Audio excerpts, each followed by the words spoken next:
A civil society organization, Yiaga Africa, has raised concerns about the possibility of violence and vote buying in the upcoming Edo State governorship election scheduled for September 21st. The group emphasized the need for decisive actions to address vote buying, including arresting and prosecuting both buyers and sellers. The group also expressed concerns that voter inducement through cash, gifts, and food items by politicians may compromise the election's credibility. The group urged political parties, candidates, and supporters to refrain from vote buying and respect the secrecy of the ballot, ensuring Edo State voters can choose their preferred governor freely. Now, all eyes are on the Edo elections as many Nigerians continue to raise concerns of unfair electoral process. Now, joining us is the Senior Communications Officer at Yiaga Africa, Mark Amaza. Good morning. Thanks for joining us. Good morning. Thanks for having me. Good to have you. I think we probably should just start with talking about INEC, and the concerns that citizens have with the ability of INEC to carry out a free, fair, and credible elections. We've had a long history, where this is coming from. And of course, the 2023 elections didn't fix, any of that fear. But tell us about where we are today with that. Well, that's a very good place to start from. And you're right, we're hopeful for a better elections in 2023, especially based on the Electoral Act 2022, which addressed a lot of the concerns from previous elections. And while there was some improvement, there was still a lot of letdown from INEC, and we still saw that again in the off-cycle elections in November in Kogi, Imo, and Bayelsa State, where, for example, we had cause to raise alarm about pre-filled election result sheets in Kogi, and where even after the elections, for example, recently another civil organization, Athena Center, did a forensic review of those elections and uncovered a lot of overvoting in those three states, which showed that despite the reforms and the efforts being made, there are still a lot of concerns and with these elections where they have fallen short. So this is where we are now, and with the Edo elections, and we are hoping that INEC addresses those issues and that they do not recur tomorrow and going forward with these issues that we have raised, whether it's the sort of like the pre-filled election result sheets, overvoting, irregularities, all of those things that are put in place to check there. Whilst we're introducing, we did talk about some of the concerns being raised about voters being manipulated at the polls with cash gifts and other things that may lure them. You would agree that now is a very difficult time. The past week, months, past year has been a really hard one for Nigerians in terms of trying to make ends meet financially. What are the possibilities that would be a factor that would further encourage bribery or manipulation at the polls for those who are maybe looking for food to eat and someone has just promised them rice and in exchange for a vote? How likely is this going to be a challenge?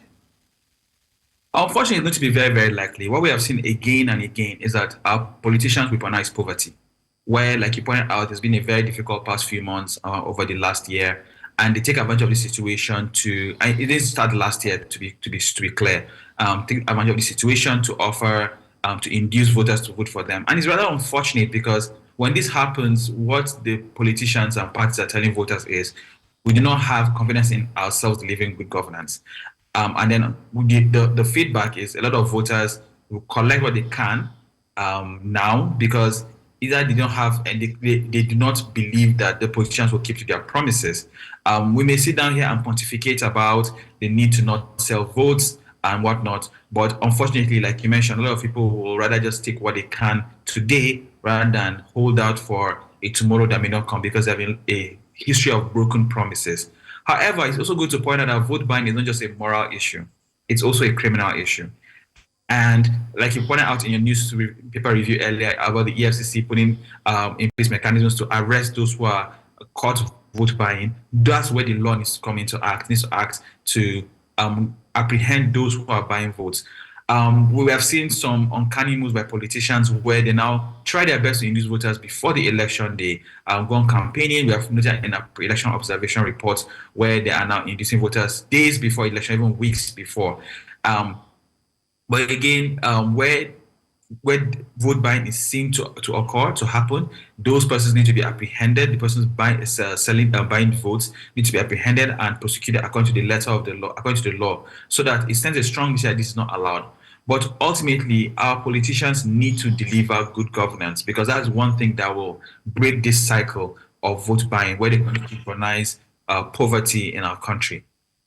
Yeah, but I mean, it almost then sounds like a chicken and egg situation, because if you don't, have the good governance, and people will have trust in the electoral process. If they don't have trust in the electoral process, they will not be able to bring forth, good, leaders. So we might just continue going on, in this circle, and we might need to make a decision and say, okay, this is the one that we need to do first. As citizens, we're way more than the leaders. So maybe citizens need to actually be the ones to step up first and decide that they are going to, take more seriously the electoral process, ensure that they pick candidates who will actually provide better governance for them. But then you get into conversations on how well informed are people to make those decisions on good governance. Many Nigerians are still going to vote based on tribe, going to vote based on money, like we just mentioned, on political lean. It's a mess. Tell us, now about voter apathy and where we are with it. 2020 elections, had about 1.6 or 1.9 million people registered, and just slightly above 500,000, votes that decided that election. 2024 is a lot better, but do you think that we're seeing more people get involved with the elections now in Edo State? Our concern is that there will likely be low voter turnout, and we've raised the alarm weeks before, not just so that to encourage stakeholders to intensify efforts to turn out to get voter turnout. And that decline voter turnout, just like what you pointed out, a declining faith in our process and governance, and it's really sad to see that happening again and again. Yes, I agree with you about all you said regarding. May not be a chicken and egg situation. It's a matter of trying to solve many problems together, and I believe you can work and chew gum at the same time. We're in a situation where increasingly voters get disenchanted because, one, when they see elections, what they don't consider to be credible, and most importantly, when they see situations where governments they have voted for have not delivered on promises that they made, they get disenchanted and they now stay back from the process, which is not the best response, to be honest, because unfortunately, the more people get involved in elections, the likelier that elections will get better. Our staying away from elections does not improve elections. In fact, it makes it more likely that they will lack credibility. It's easy to twist the election results and twist the process. And there's a lot of work that we need to do in order to get more citizens involved, not just in election, but in democracy as a whole. Elections is an important part of democracy, but does not make democracy over by itself. We need to have people involved, like you mentioned, holding governments accountable, getting political involved with political parties, forming citizen groups, and whatnot. It's unfortunate in all of this conversation we always have around voter turnout that the biggest beneficiaries of votes are themselves not seemingly concerned by low voter turnout, and that's the political parties.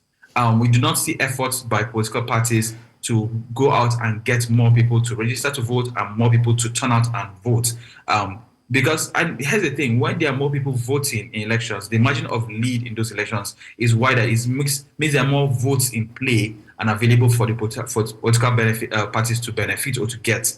But yet, that has been left to mostly civil society organizations, to INEC, and to do what they can to get people to turn out and vote. And we're hoping that this election bucks the trend of declining voter turnout in Edo State from 2016 and 2020, and we'll see a higher voter turnout. But so far, we have noticed that apathy, first of all, based on a lack of faith in the process, declining faith in the disenchantment with governance, and also those threats of violence and a tense environment that you've been mentioning earlier. All right. Is it maybe a sweet spot to look at the fact that a large number of people, I think about 85% of those who registered for voting, registered for the voters card, have collected their voters card? Is that something that is a good look? Is that something that maybe excites you about the elections? Well, it increases hope for a high voter turnout. It's good that there's such a large number of this large percentage of persons, of registered voters who have collected their PVCs. that increases the hope that they can come out and vote. But then we'll wait until tomorrow and see if all of this number ideally will turn out and vote, or best of all, a very, very large portion of it. The last election in Edo State in 2020 had a 24% voter turnout. Before then it was 30%. We are hoping that it goes in the other direction this time, and let's get 40, 50, 60, possibly 70% voter turnout. And because it now will show that citizens are really taking advantage of this opportunity that they have to decide the leadership of their state for the next 4 years. Yeah. I also want to ask, do you think, it is deceitful to simply just continue to encourage ourselves and hope that things will get better with our electoral process when we haven't actually done anything different? For example, there's people who say that Mahmoud Yakubu, the INEC chairman, should have no business running elections in Nigeria after 2023's elections. And so if you have those same people and the same processes and the same lack of trust that occurred in 2023, where 1 minute it is necessary that votes are transferred electronically, and then the next minute, it doesn't matter anymore. The Constitution doesn't, require electronic transfer of results. So do you think that it is deceitful to continue to just hope and have these conversations when we haven't actually done anything different to ensure that we see a more trustworthy electoral process? I disagree with you that we're only banking on hope. It's not just hope we're banking on as Nigerians and as stakeholders in this electoral process. For example, after the 2023 elections, we identified, and I speak for us, we as Yiaga Africa, identified where there were lapses in our election report. And we didn't just put it out there and say, this is where the lapses are. We began to engage with INEC, with the National Assembly, regarding where there needs to be electoral and constitutional amendments to improve the process. And we're not the only ones doing this. A lot of civil society organizations have been doing that individually, and we've been doing it as a collective. So we're not just asking people to turn out and vote with nothing being done to improve the process. And even without amending the Electoral Act and the Constitution to improve the process, there are a lot of existing guidelines that INEC can implement to improve elections. For example, the law enables INEC to have a 7-day window to review results, to review the results that have been collated before announcing a final winner. And that's a mechanism that INEC has not employed in previous elections. And we're hoping they begin to employ this mechanism, that the law enables them to have.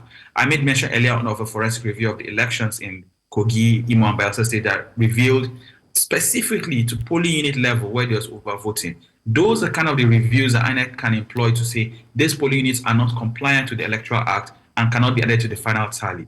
Those, and that will improve the credibility of the elections. Or even though, yes, the law does not mandate INEC to transmit results electronically, INEC has included in its guidelines derived from the Electoral Act and has trained its staff on how to transmit electoral results from polling units. It's important that we now hold INEC accountable to that which they have promised to do.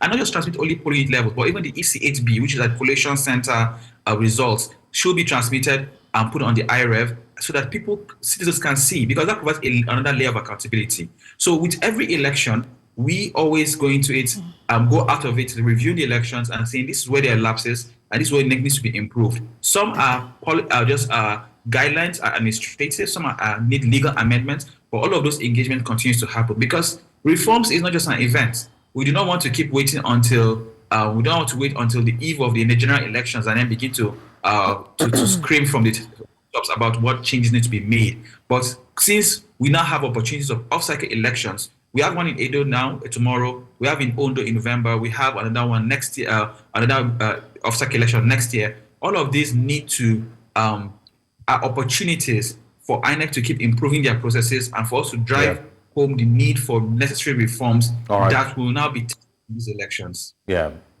just yes or no. If you were president, would you have changed the INEC chairman? No, I will not have changed INEC chairman because it's not just down to one person. It's also down to a system. Yeah. It's down to the processes. And it's not a vote of saying whether he has done excellent or not. But if you do not reform the entire process and keep improving it, one person alone will not make will not Fair point. is not dissect. All right. Fair point. Thank you very much. Thank you very much, Mark Amaza. It's we look forward to getting updates from Yiaga Africa. Please continue with the monitoring, and we of course will be connecting with you all through the day, even after the elections.